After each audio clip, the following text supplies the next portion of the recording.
চলচ্চিত্র উৎসবের ৭৮তম আসর শেষ হতেই সবার আলোচনার কেন্দ্রে একটাই নাম, আলিয়া ভাট। কিন্তু এবারে আলোচনার কেন্দ্রবিন্দু শুধুমাত্র তার ফ্যাশন নয়, বরং এক রহস্যময় বার্তার ইঙ্গিত, যা তার রেড কার্পেট লুক থেকেই ছড়িয়ে পড়ে গোটা নেট দুনিয়ায়। কান উৎসবের শেষ মুহূর্তে যখন আলিয়াকে দেখা গেল স্টেপলেস এক নরম গোলাপি গাউনে, তখন থেকেই প্রশ্ন উঠেছে, আবার কি মা হতে চলেছেন এই বলিউড তারকা?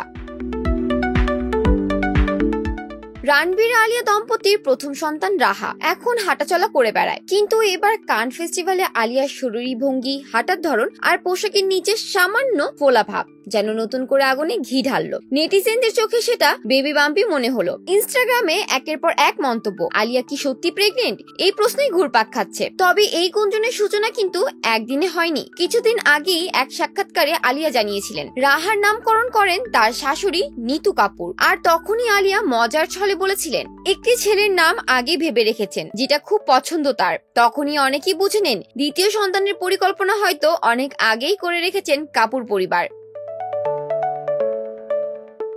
এই প্রসঙ্গ মাথায় রেখে যখন কান ফেস্টিভ্যালে আলিয়াকে দেখা গেল, তখন তার লুক যেন সেই পুরনো কথাগুলো আরো স্পষ্ট করে তুলল। তার পোশাক ছিল ড্যানিয়েল রোজবেরির ডিজাইন করা এক অত্যন্ত শুকনো কাজের কর্সেট গাউন। নরম কাপড়, সিকুয়েল কাজ আর গোলাপি রঙের উষ্ণতা মিলিয়ে গাউনটি যেন ছিল এক মাতৃত্বের কবিতা। হালকা খোপা, একটু মেকআপ আর আত্মবিশ্বাসী হাঁটা চলা সব মিলিয়ে তিনি যেন শুধু একজন নায়িকা নন, এক পরিণত নারীর প্রতিছবি হয়ে উঠেন। উৎসবের শুরুর দিকে খবর রটে ভারত পাকিস্তানের উত্তেজনার কারণে হয়তো কান ফেস্টিভ্যালে অংশ নেবেন না আলিয়া, কিন্তু শেষমেশ সব জল্পনা উড়িয়ে দিয়ে নিজের সিদ্ধান্তে অনড় থেকে হাজির হলেন ফ্রান্সের লাল গালিচায়। আর একবার ঢুকেই যেন এক স্বতঃস্ফূর্ত জয় লিখে দিয়ে এলেন। ভাট কন্যা যেন বললেন, আমার কণ্ঠে নেই উচ্চ শব্দ, কিন্তু আমার উপস্থিতি যথেষ্ট। তবে প্রশ্নটা থেকেই যায়, আলিয়া ভাট কি সত্যি মা হতে চলেছেন আবার? এই বিষয়ে রণবীর কিংবা আলিয়ার পক্ষ থেকে এখনো কোনো আনুষ্ঠানিকভাবে ঘোষণা আসেনি, কিন্তু বলিউড মহলের ঘনিষ্ঠ সূত্র বলেছে কাপুর পরিবারের সত্যি বড় খবর আসতে চলেছে।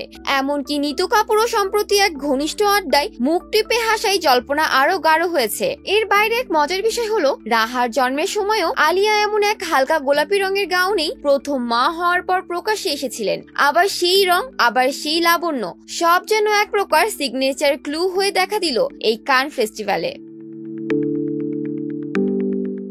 তাই কান উৎসবে আলিয়ার লুক শুধু স্টাইল স্টেটমেন্ট নয়, তা হয়ে উঠেছে এক ম্যাজিক্যাল মোমেন্ট। একজন তারকার মা হয়ে ওঠার সফর কতটা মাধুর্যপূর্ণ তা যেন এই লাল গালিচায় প্রতিফলন হলো প্রতিটি পদক্ষেপে। তবে সত্যি কি আবার নতুন অতিথি আসছে কাপুর পরিবারে? উত্তর সময়ই দেবে, কিন্তু ততদিন আলিয়ার এই মায়ের সৌন্দর্য বয়ে বেড়াবে এক সম্ভাবনার আবেশ, যা এই কান ফেস্টিভ্যালে শুরু হয়েছে এক গোলাপি রহস্য দিয়ে।